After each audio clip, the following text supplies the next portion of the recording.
अच्छा जी, सवाल ये है कि हम दो भाई परदेश में हैं। तो हमारा एक भाई और भाभी जो है वो पाकिस्तान में हैं। तो किसी बात पर जो है वो भाई के साथ जो है झगड़ा हो गया है। तो अब भाभी जो है वो कह रही है कि भाई हम जो है विरासती इंतकाल करवा रहे हैं। हमारा अबू जो है वो चंद साल पहले वफात पा गया था, तो अभी तक हमने विरासती इंतकाल नहीं करवाया। हम तीन भाई ही हैं, तो क्या वो ऐसा कर सकते हैं? अच्छा भाई, बात ये है कि अब जो है ना सारा रिकॉर्ड ऑनलाइन है। इंसान का बर्थ सर्टिफिकेट है तो उसका रिकॉर्ड जो है वो कंप्यूटराइज है। इंसान का बे फार्म है तो उसका रिकॉर्ड कंप्यूटराइज है। शनाख्ती कार्ड है, रिकॉर्ड कंप्यूटराइज है। पासपोर्ट है, रिकॉर्ड कंप्यूटराइज है। डेथ सर्टिफिकेट है, रिकॉर्ड कंप्यूटराइज है। निकाहनामा है, रिकॉर्ड कंप्यूटराइज है।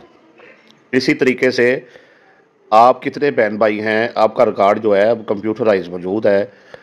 और इंतकाल, वरासती इंतकाल करवाने के लिए एफआरसी फार्म जो है वो इसीलिए लाजमी करार दिया गया है कि पहले ऐसे करते थे लोग जो है किसी बहन को वरासती इंतकाल करवाते हुए शो नहीं करते थे, या कह देते थे थी मगर फौत हो गई है, ठीक है जी, या कहते थे हम हैं ही दो भाई, बहनों के नाम शो ही ना किए।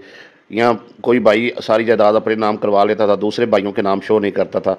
तो बाद में अदालती चक्कर, एंटी करप्शन, तो बड़ा टाइम लग जाता था।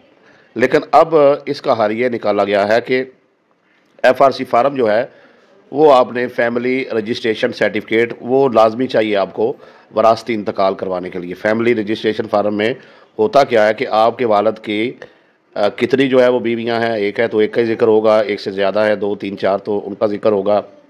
जो उस वक़्त ज़िंदा है उनका भी होगा, जो वफात पा चुकी हैं उनका भी जिक्र होगा। दूसरी चीज़, आप कितने बहन भाई हैं उनका भी जिक्र होगा। तो वो पूरा जो है वो फैमिली रजिस्ट्रेशन फार्म निकलेगा, जिसमें फ़ौत होने वाला जो शख्स है उसकी फैमिली का, उसकी बेवा का, उसकी वालिदा का, उसके वालिद का, उसकी बेटियों का, उसके बेटों का, सबका जिक्र होगा। ठीक है जी, सबकी एज, तरीक़े पैदाइश, हर चीज़ का अंदराज होगा। तो आप बिल्कुल बेफिक्र रहे, ऐसा नहीं हो सकता। और ना ही पटवारी जो है वो बे फार्म के एफआरसी फार्म के बगैर अब वरासती इंतकाल जो है वो करवा सकता है। अगर रिकॉर्ड कंप्यूटराइज है तो फिर भी एडीएलआर जो है, ठीक है जी, असिस्टेंट डायरेक्टर लैंड रिकॉर्ड उसे बोलते हैं, जो अराजी रिकॉर्ड सेंटर पर हेड होता है, वो भी नहीं करेगा। तो पटवारी के पास रिकॉर्ड है तो फिर भी दो नंबरी नहीं होगी। अगर कंप्यूटराइज रिकॉर्ड है तो फिर भी दो नंबरी नहीं होगी। आप परेशान ना हो, आप इजी रहे। ठीक है जी, इंतकाल जब भी होगा तो सब बहन भाइयों का जो हिस्सा जो बनता है, जो आपकी वालदा का हिस्सा बनता है, सब का जो हिस्सा उसके मुताबिक ही वरासती इंतकाल होगा।